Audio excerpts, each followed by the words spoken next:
അതേ കൂട്ടുകാരെ, ഇന്ന് നമുക്കൊരു വെറൈറ്റി ആയിട്ട് ഫ്രൈഡ് വഴുതനക്കറി കണ്ടാലോ. അപ്പം എന്തേ 2 ചെറിയ വഴുതന എടുത്തിട്ട് ഇതേപോലെ നീളത്തിൽ നമ്മൾ അരിഞ്ഞു വെച്ചിട്ടുണ്ട് കേട്ടോ.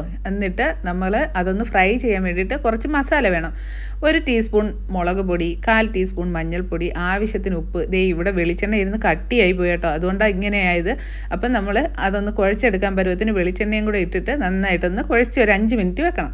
അതിനുശേഷം വെളിച്ചെണ്ണയിൽ തന്നെ അതൊന്ന് ഫ്രൈ ചെയ്യണം. നന്നായിട്ടങ്ങ് ഫ്രൈ ആവേണ്ട, ഒരു 4 മിനിറ്റൊക്കെ ഇട്ട് ഫ്രൈ ചെയ്തൊരു പാത്രത്തിലേക്ക് ഊരി വെച്ചിട്ട് നമ്മൾ വീണ്ടും കുറച്ച് വെളിച്ചെണ്ണ എടുത്തിട്ട് കടുക് വറുക്കണം.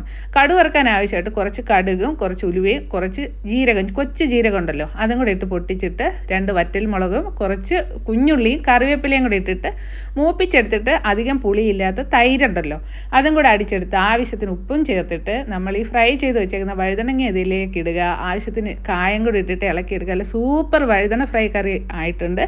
എല്ലാവരും ഇതൊന്ന് ട്രൈ ചെയ്ത് നോക്കണേ. എളുപ്പമാണ് കേട്ടോ.